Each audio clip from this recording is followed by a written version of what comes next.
Welcome, everybody. Welcome to Vision Studios. This is your podcast host. My name is Luis, and this is my partner, Peter South. And in today's video, our main sponsor is iTrip, which Peter South owns. I wanted to thank you, Peter, for letting us use one of your properties. Hopefully the owners don't know. Just kidding, but thank you so much for being here with me.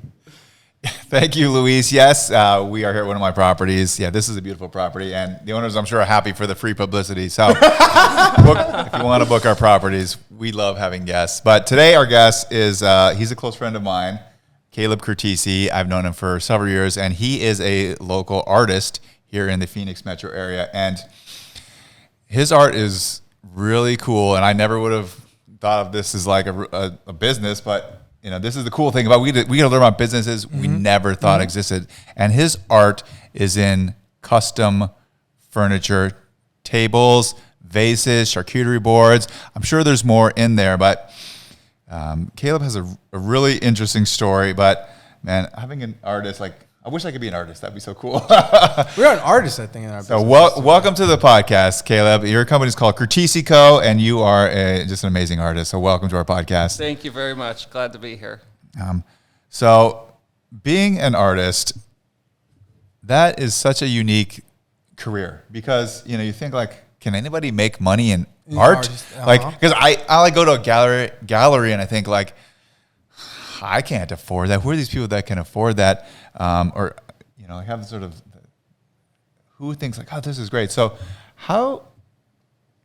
what started you in artistry? I guess, where's this coming from? So I think I had the same feeling as you guys. Like, I want to be an artist. Interesting. I've always really loved music, and that is the art that speaks to me the most, or at least did. And I did play drums for a while, but I knew there was no future for me in music. I can't sing. There just wasn't one. So I put it on the back burner for a long time. And as a kid, I was really interested in crafts, which is like so lame when you're in 5th grade making bracelets. Like, that sounds so dorky. It's not usually the machoist thing that you would think of. Right. And so I'm embarrassed about it. It's like this closeted hobby until you get to be 25, 30, and you're making awesome furniture, and people, all of a sudden, perspective change. Like, this is no longer a dorky thing. It's like, this is really cool. People want it. So I've come out of the closet as an artist.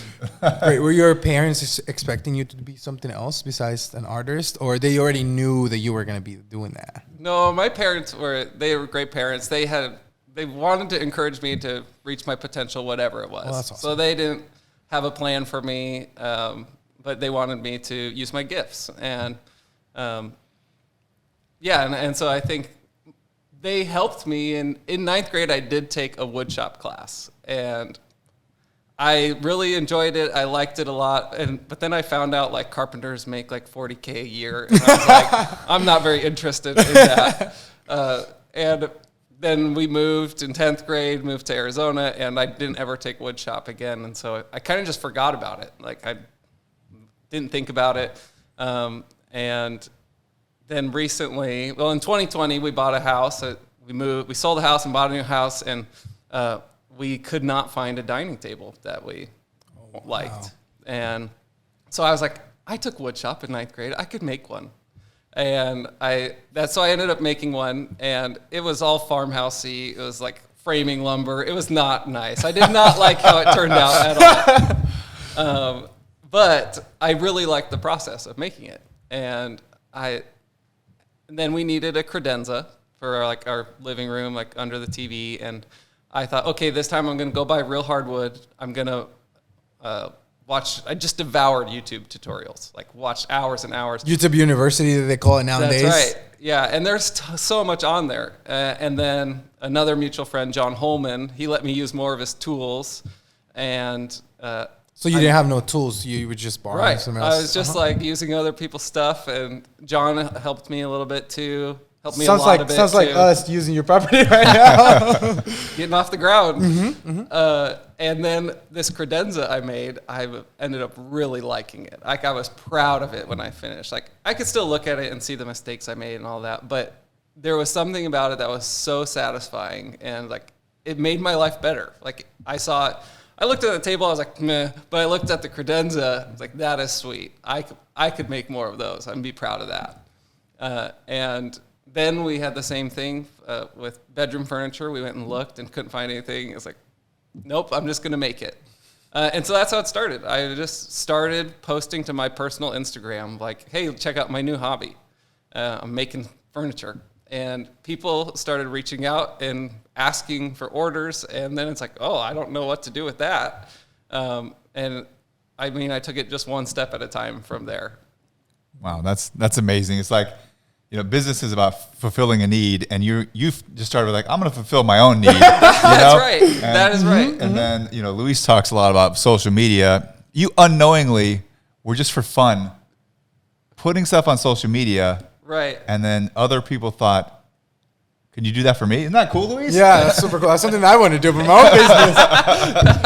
Oh, man. So, I mean, you just fall in love with this hobby. And I think that's really cool, passion, and that you just fell in love with artistry, right? Yeah. Well, and talking about filling a need, it's like we went and shopped so many places and could not find a piece of furniture that felt like us or spoke to us. And maybe a lot of people don't care about that, but we cared about it. And I know if I'm having this problem, that there's other people having the same problem. And that's part of what led me to think, oh, this could be a real business, because people want something special for them, like something unique no one else has, and customized to fit their space and to fit their personality and their values. And I have the skill set to do that now, thanks to YouTube University. Thanks to Instagram to spread out the content, right? Did you get, like, obviously you posted your first picture of your furniture. Did you get any clients from that picture? Or was it just more of a No, that was just like felt like a one-off. Okay. Although I did end up selling that table. It was like $100 worth of framing lumber, and I sold it for $800. So It's amazing. I mean, it was a lot of hours of labor. But that was another thing that was just like another little tick that's like, oh, this could be a business. Like, I made a profit on this. I apply my energy, and there's value there. That's still so amazing. So when you said $800, I was like, okay, great. It's very profitable business to get into. The man hour. So you start posting on social media just by having sense. You love this hobby, the passion, for it. Somebody asks you for an order, and how do the gears start turning? How does your mind start working? You start thinking like, I'm interested in this as a business, or like, did you have that like, what am I doing? I just learned this on YouTube University. Am I a business? Yeah, there's definitely some of that where it feels like I'm not a furniture maker. And so there's a little bit of the imposter syndrome that came in at first, like, well, but then I just thought, well, they're commissioning me to do this, so I am a furniture maker now. And then I had friends who, this was a cool story. They had a childhood tree, like the wife, Charity, had this family house they grew up in. There was a huge tree in their front yard, and it got cut down, and they had saved this big slab of Aleppo pine, and they wanted it for their mantle over their fireplace. And so they reached out to me like, hey, could you do this? Could you turn this huge slab of wood into a mantle for us? And I thought, well, that's such a cool story. I'll be happy to be part of it. And they asked me how much I would charge. And I was like, I don't know. Real struggle right there on pricing. Yeah. But I knew that Charity had run a successful luxury photography business. Like, she had built up a brand and had this high-end wedding photography business. And I knew she had a lot of value to offer me, and I had something to offer her. And so I basically asked for a trade. Like, will you teach me how to build a brand? And I will do this for you basically at cost. Like, you guys pay for the materials that I need, and I'll supply the labor for free. Quick question. How did they find you? Would they find you on social media, or is it because you knew them? It's because I knew them, but they saw my stuff on social media. See how social media is very powerful? Yeah. I'm telling you. That's amazing.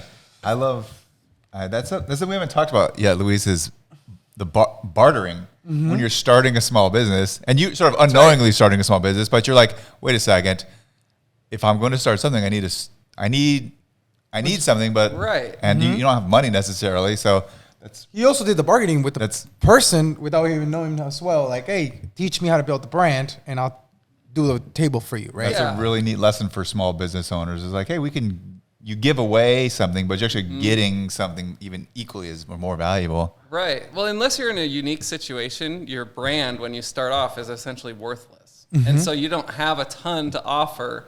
But you have your service to offer, and so it's worth trading for. If they have something that you want, and you have something they want, like that, your value isn't going to come from your brand. So you got to build somehow. But keep telling us. So what else happened with that? You built up the piece of furniture for those people. Yeah. And then from then, what lead on to what was next after that? Yeah. Well, I think more on that meeting with her that was really clarifying to. She's like, you need to know your values. Like, what are you trying to do? And if you're going to be I already knew there's no way to make money in being an artist unless you reach a luxury market. Okay. Maybe that's not true, but that's how I felt. And so I had to figure out how am I going to position myself to reach the target audience. I have a good product, but people don't know that I have a good product. And so she helped me clarify, like, here are the things you're not competing on. You're not competing on pricing. Don't try to beat out Ashley Furniture. You're never going to do it. Or IKEA. Like, but that's not IKEA, your competition. Those you need to know who your competition is, and it's not any of those. If people are shopping there, they're not your client. Okay. And what you do want to compete on though is experience and quality, and those are things that I'm more passionate about too. I don't want to compete on pricing. I want to compete on experience. Like, okay.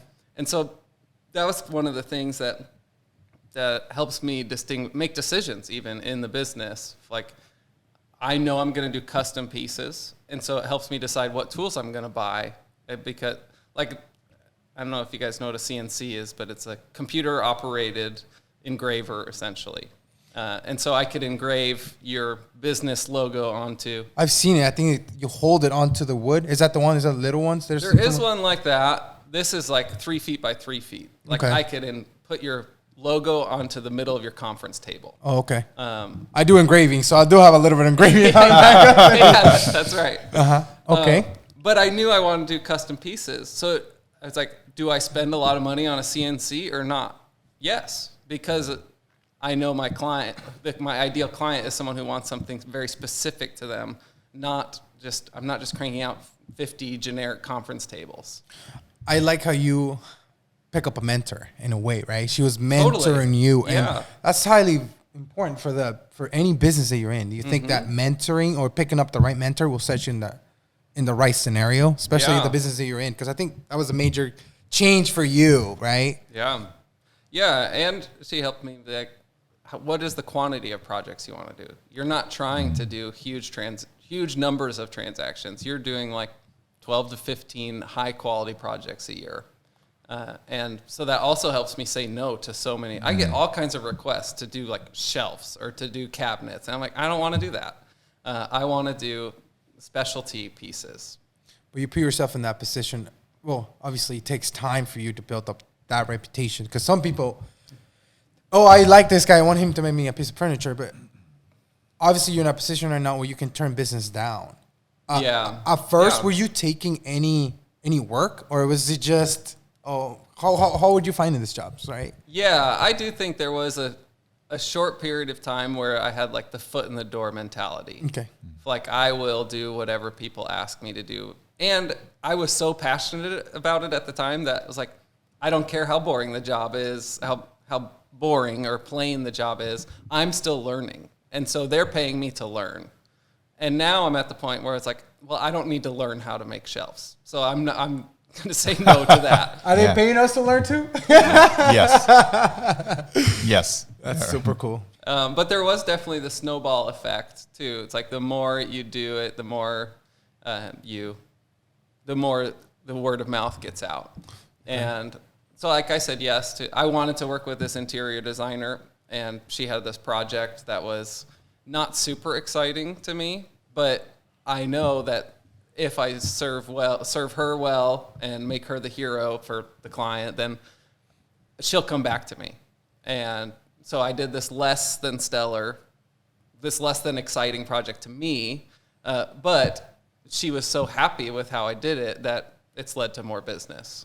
Excellent. So serving people, it's one of the ways you can grow your business. Right? Yeah. That's how you've been growing your business, with serving other people. It's something that we Right. preach in our business. It's like, I'm in a business to serve people. I'm not in a business to sell people. And I always want to help them out. And it seems like you helped her out, and she recommended you to more clients. Yeah. Just by doing one thing for her. Even though if you were not interested on doing it, you were serving her. So highly important for a business owner to serve other people, right? Like, have you done it for yourself? Yeah, and even more specific, like I'm serving her who's serving the client. So like I'm not coming in and trying to take her glory from her client.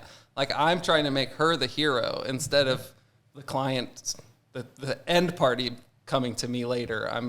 I want to serve her really well. And so you can get those priorities mixed up, and then it doesn't lead to good business relationships. Yeah, correct.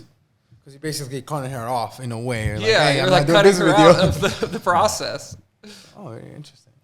Yeah, it's very interesting, Caleb, that you did something that a lot of business owners never would do, is like be thoughtful about where am I going to target my time for not only for my time for action doing things, but also the time to find clients.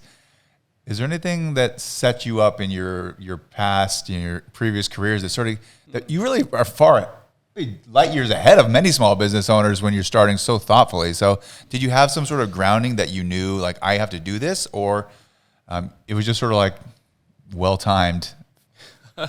I don't know. I really don't know. I think there's multiple factors. I do think it's a gift. Like there's so much that's out of your control that whether your business succeeds or not, you can take all the right steps, and there's something that, like, circumstances out of your control. So I'm really grateful, one.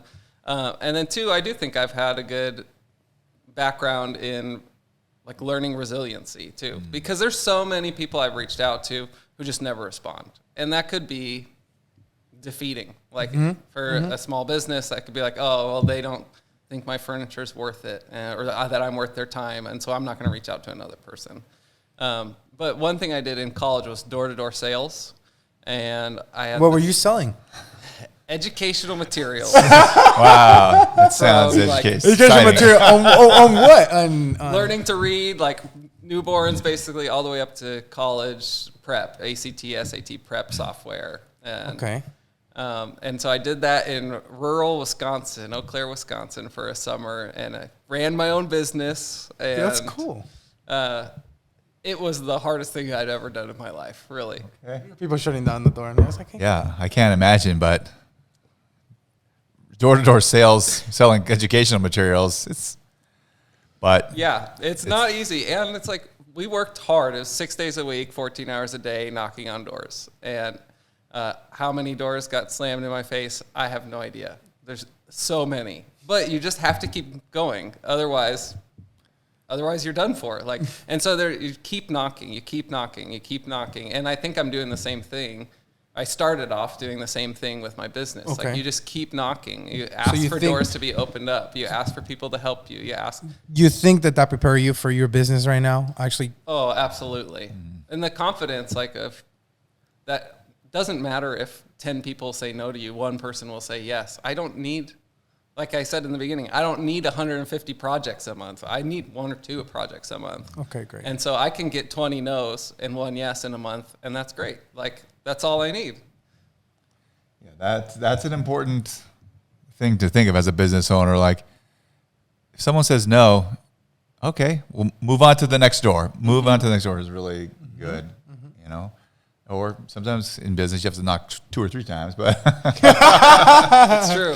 My knuckles were literally sore from knocking. Wow. Like, they were raw and achy for weeks. And then by the end of the summer, though, like, I had calluses on my knuckles. you could like punch a tree and be okay. I would So I never have punch a tree. I feel no pain now. Yeah, so it is interesting, Luis, right? Like, the jobs you have when you're young, they really can set a foundation and give you a lot of tools that you never knew. You never know, 10 years later, oh, this actually is really an important skill, whether it's knocking at doors or working at McDonald's. serving tables. Serving tables, 'Cause right? I worked at a restaurant Yeah. too, where I usually tell young entrepreneurs, it's like, if you want to develop your mouthpiece, meaning being able to sell and help people, go work in a restaurant. Yeah. Go work not just in the restaurant, but as a waiter. Yeah. Because you have to talk to them all the time. And they ask you, it's like, what do you recommend?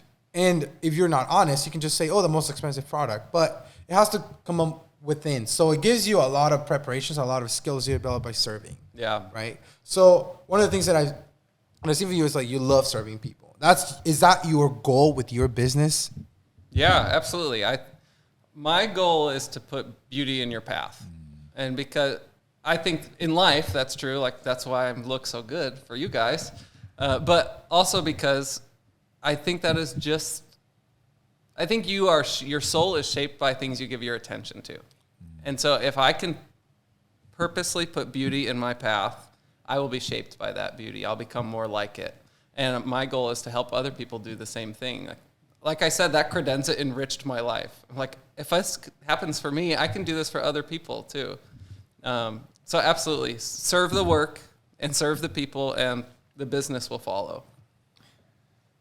Yeah, I think that is really important, that if you are passionate and you serve people, that the business will come. I mean, it is work. We all know that it's work and you have to do stuff, but people can see that in your artistry. They can see it in your business, Luis, and we care for these houses here. So I love that.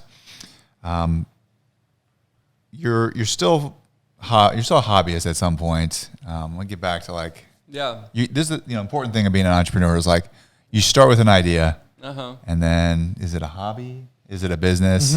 And as you're sort of thinking about this, there's a lot for you to think about. You have a job previous to this. You have, like me, I quit my job. I quit my whole life to do this. Yeah. And you have to start considering that. What are some of the things that are going through your mind when you're like, wait a second, is this who I am now? And can we make money? Question mark. Yeah. Question mark. Yeah,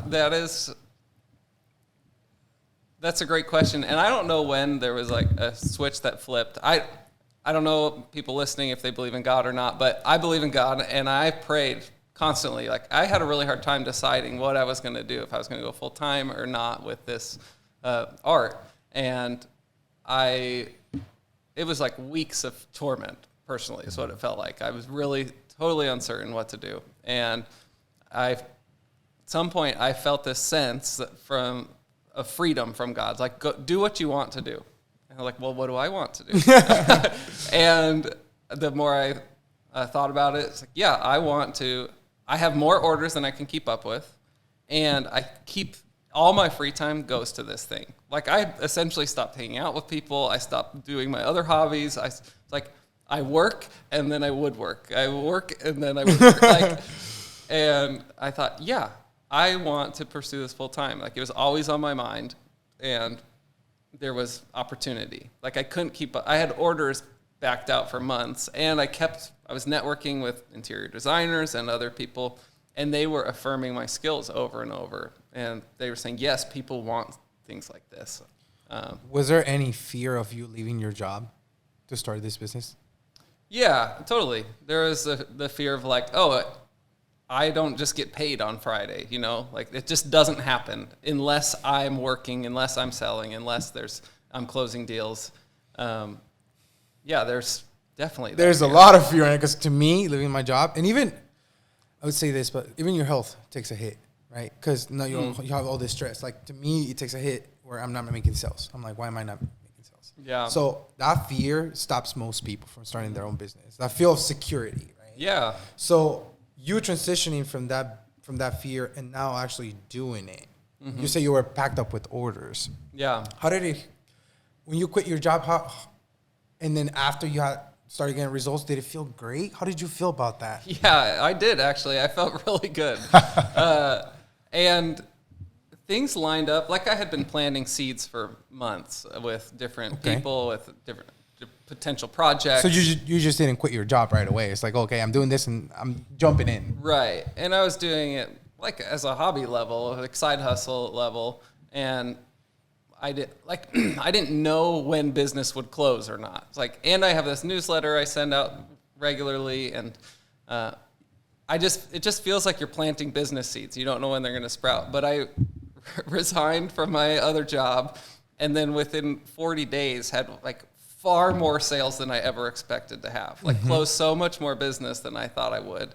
And it was like, oh, what a great feeling that is. It's great. That's the best feeling. Good. Yeah, because sales cure everything in the business. That's right. Yeah. And so my wife was excited about it. I'm excited about it. It's like, oh, I have like leeway.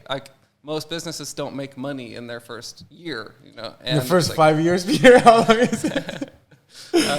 And so I know it's a unique situation. It's a really niche market, and it's a unique situation. And I had been buying a ton of tools and equipping my garage and like all these kind of things with all my orders up to that point at a hobby level. Like when people wanted something, I would just reinvest all that money. So I already had a garage with the right electrical and the tools, lots of tools. Like, that's one of the things most of the business owners don't understand. Is like they start making money with their business and they blew it all up. They don't even reinvest in themselves. And you seem like you were borrowing equipment from your friends, and now you have your own equipment. Yeah. Did you reinvest everything that you made back into the business? Yeah, essentially, when I was first starting to get orders, it'd be like I would close a deal and get the money, and then I would buy a tool. Like, and Smart. Then I'd make it, and it would. I probably have like $30,000 worth of. Maybe we shouldn't say that on the podcast, but it's like this is like. I have a lot of money invested in equipment. Oh, that's how much I have in my company, like 40,000 worth in equipment, right? But it makes the job easier, right? Yeah, absolutely. And that's one of the things that you say. It's like you use the client's money to buy equipment. I usually tell people all the time, like, dude, you want to learn how to sell and you have the equipment. Phil's lend to sell. Once you get the sell, you can even pay it with your credit card, but you already have the sell secure. When they pay you, just pay your credit card, right? Is that some of the strategies you would do back again if you can look back into your business and you can talk to your old self? Hey, keep doing what you're doing, right? Yeah, I think so. I think looking back, even like preparing for. I'm on another podcast later today. I was preparing for that, and it was like I look back and think, wow, I made a lot of wise decisions, like things I wouldn't change, but I kind of backed into them. Okay. It wasn't all like I'm this genius with foresight. It's like, well, you sound very genius to me. It's like the right people were in my path, and I think providentially, like Charity and Andy, and then different clients, like they had their ideas of like, why don't you come over and we'll look at the space together? And like, oh, when they suggested that, I was like, of course, yes, that is a way to up my experience level of like delivering. I'm competing on experience, right? Not price. And so I'm going to come over and measure it out with you and look at the style of your home and talk to you what you want the room to feel like. And that kind of happened accidentally. Like I didn't plan that except for it happened and it worked well. And so I did it again next time. Super cool.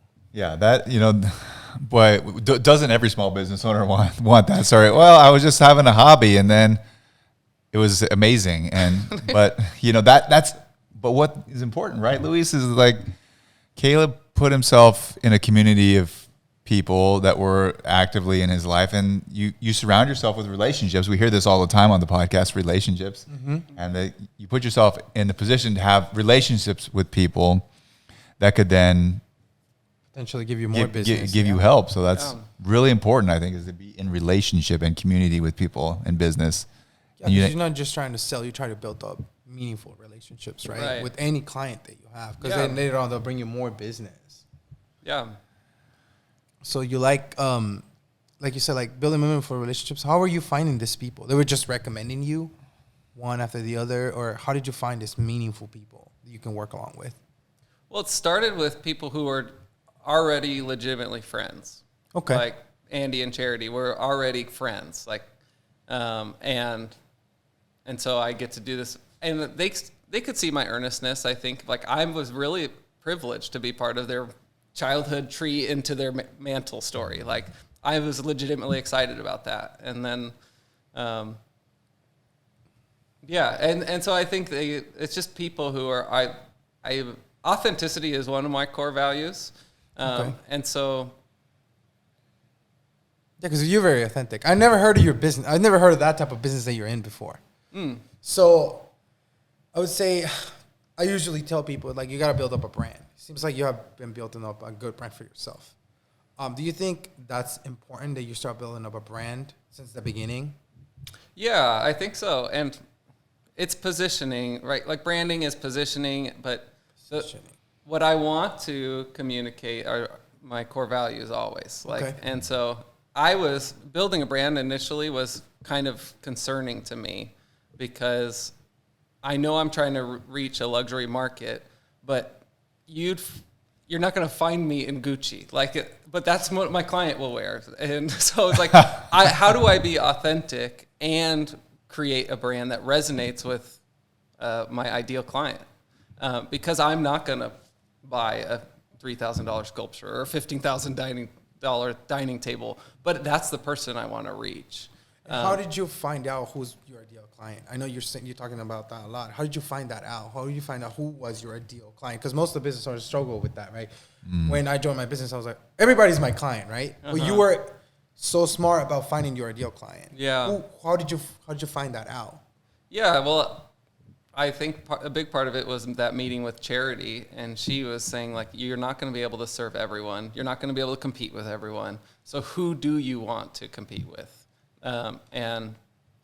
It only made sense to me to reach for a sustainable way for my business is only to reach for a luxury clientele. So luxury clientele in the business that you're in. Interesting. Good to know. So I should be reaching to luxury clients.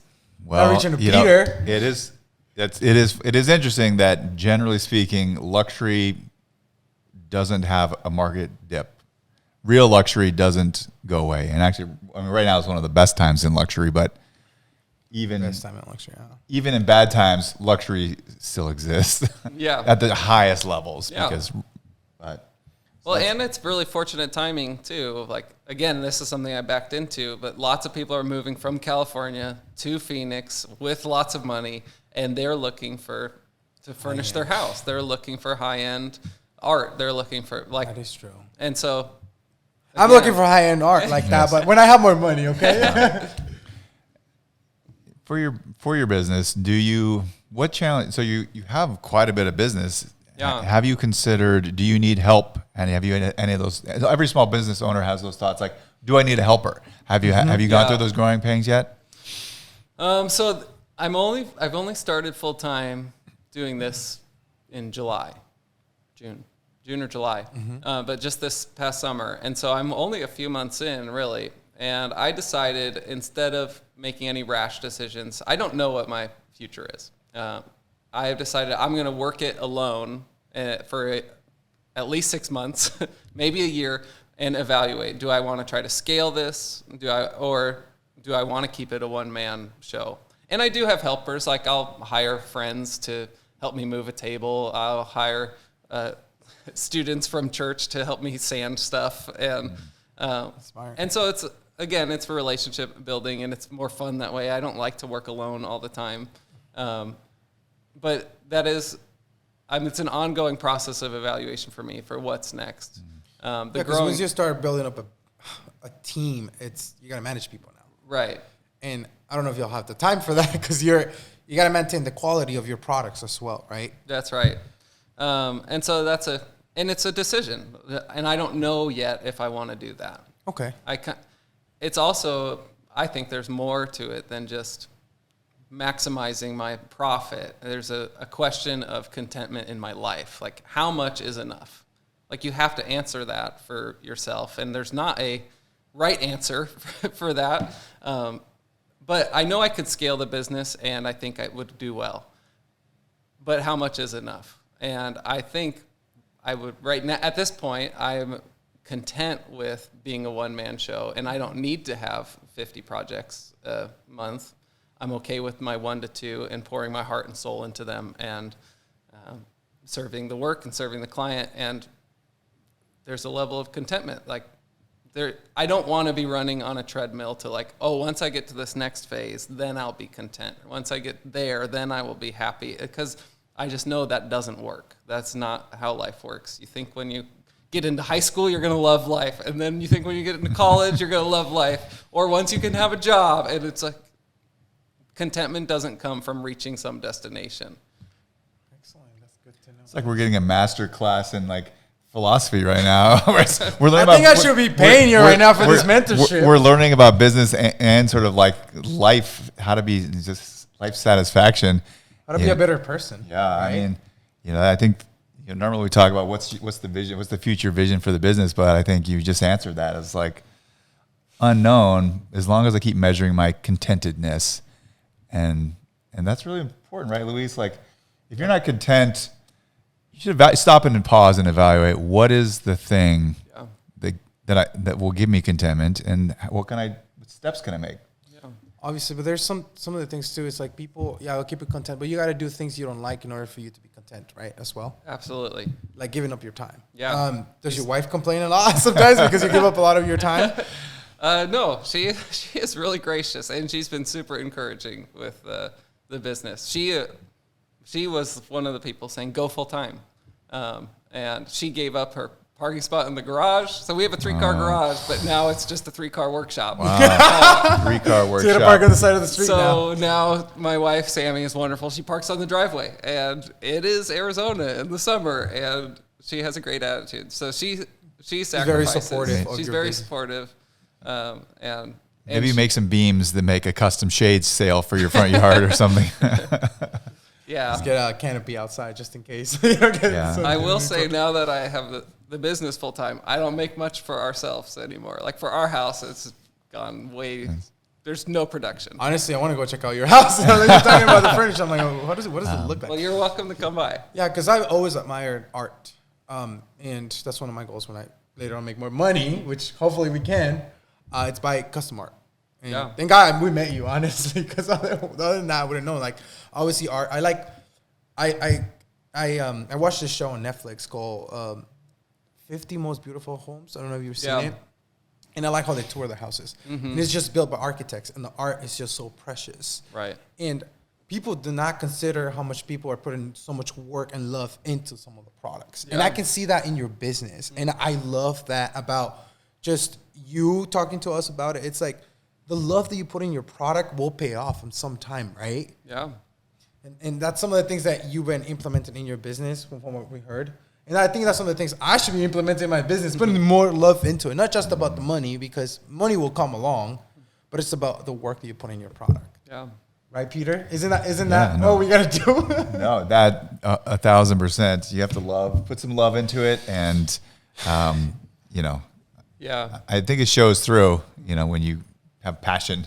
Yeah. And I watch your Instagram occasionally. I got to follow you. I should have told Luis to follow you, but it's fun to watch you make your projects, and you can see like, this is fun. Yeah. He's having fun. Do you do YouTube as well, or is it just your Instagram? No, I do just Instagram, but I do think this is another one thing that sets me apart is like I know I'm competing on experience, right? And so I'll take videos from the shop and send them to my clients. Like, hey, Dan and Laura, here's the benches I'm working on. Here's these techniques that I'm using. I want you to see it coming together. And people love that because I love it because I get to share what I'm passionate about, and they love it. They get to see their own piece of furniture being built and thoughtfully. Like it's not just mass produced somewhere. And this is like I have their names in mind, their family meals in mind when I'm making it for them. Especially when you said about the tree, right, that they saved. That's right. I was like, dude, if I messed up an order like that, I'll be going. Oh, my goodness. I was just thinking, that was my thought. I was like, dude, hopefully he didn't mess up that order, right? Whoops, crack. Oop, I dropped the tree. I don't know what to do with it now. Man. That's just art. Yeah, I mean, that's true. That's true. That's one of the things that I've seen is like, I messed up a lot of orders. And I still mess up, even if you're a pro, but it's just art, right? And I would say art is anything, right? And even our own business is art. It's art how you run your business, right? Because you might run it different than somebody else, right? Like I run it different than other people. Like you say, like building meaningful relationships, but for some people that's not a priority. But that's art as well. For sure. I know that I listed some of the art that you create, but what are the kind of art are you doing for clients? What are the pieces that people can expect to find from Curtisi & Co.? Yeah, so one of the things I love making, they're sculptures essentially, bud vases, and it's a abstract, unique piece of wood. I'll find a piece of wood that speaks to me, and I have lots in my garage, and then I will draw a shape out and cut it out and route it until I really like how it looks. I try to follow the clues, like what does the wood want to become? And I know that sounds crazy and maybe like voodoo. That doesn't sound crazy at all. But that's what I try to do. And then I drill a hole into it, and I put some dried flowers into it or a fresh sprig or something like that. And it turns out, I think, really beautiful. And people tend to be very drawn to my bud vases. When you're doing that, you feel like it comes to life? Because when I'm printing shirts or when I'm engraving, I feel like, oh, this is just empty. But when I print the logo, don't you get that feeling of, oh, this is just a piece of living art, right? Yeah, there is something like that. Oh, man, I love that feeling. We might sound crazy, but it's true, right? I just love the way when I engrave something or when I print something, I'm like, dude, I imprinted that. I did that, right? Yeah. You get that fulfillment. There's a sense of accomplishment, for sure. Yes. So we have bud vases. What other art pieces can people expect from the... Yeah. So I make a lot of dining tables or conference tables, benches. I really like standalone pieces of furniture that are just as much. They function, so they'll hold your stuff. They'll sit. You can put your candles and stuff on it, but they're pieces of art in themselves. And so... Can you build up a house? The art house. The art house. Yeah. I mean, your work is beautiful. I'm jealous that I'm not as artistic, but... I made my first lamp not very long ago. So lighting, I'm adding, it's like a sculptural piece of mahogany, and then I added a bulb on it, and I even... It learned how to put a smart chip in there so I can control it with my phone and dim. Oh, that's super cool. Dim and undim and high-tech schedule it. High-tech art, That's luxury right. art, luxury high-tech art. So lighting is another thing that I'm really interested in exploring more. Hopefully we got good lighting. That's awesome. Well, Caleb, your skill is amazing. You're really a gifted artist, and thank you for coming on our podcast today. You know what I really learned from you is, just think about who is your client, and you're like, I'm luxury. Great. And I'm going to think about it this week, as I look at my market, like, who is my client, and really focus on that, because when you focus on too many things, you can't sustain. So as I go through my week, Luis, I'm going to think about who is my client, and then how can I bring passion, which I love. Caleb talk about passion and love, and how can I bring that passion and love to their investments? What do you feel? What's your takeaways this week, Luis? Everything, right? No, but more specifically, I think my takeaway is the passion that you put into the business and how much you care about their experience. And I always, something that I preach a lot to my clients is like, when you're selling, it's not really selling, it's helping. And you say that a lot. It's like helping them with the amazing experience. And from there, they're going to refer you to more people. It's just the way we work along with. So I would say my takeaway is mostly helping other people and serving them as well. And I really appreciate that you came up to this podcast. Peter was saying, I was like, hopefully he can make it in time. And then you made it in time, thank God. Where can people find you? So if I want to know more about you, where can I find you? And do you train people? Yeah, so my website is curtisico.com. And you can find me there, along with, I'm on Instagram and very minimally on Facebook.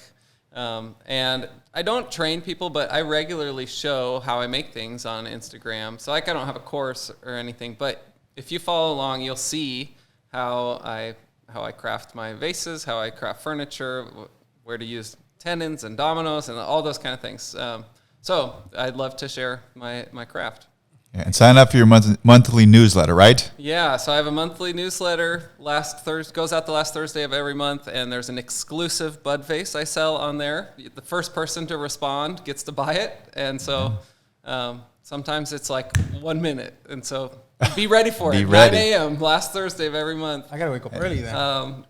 And as I have, hopefully, as I've demonstrated, I have some thoughts about life and beauty and truth, and I do usually put some short reflections on woodworking and life in my newsletter, along with highlight the projects I'm doing, and I do a giveaway. I regularly give away charcuterie boards. You So give away can- on an Instagram? Is that what you posted? No, On newsletter? on the newsletter. Okay. And you can enter every month. You can enter into the giveaway I'm gonna sign up. So like open the 20 emails newsletter. on there. and enter in every month. But we want to thank you so much for having your time. I know your time is valuable and you're probably busy, like we are. But thank you so much for being here. We highly appreciate that, and we hope you like our podcast. We're gonna be sharing it later on. But thank you so much. Appreciate your time. Yeah, thanks for having me.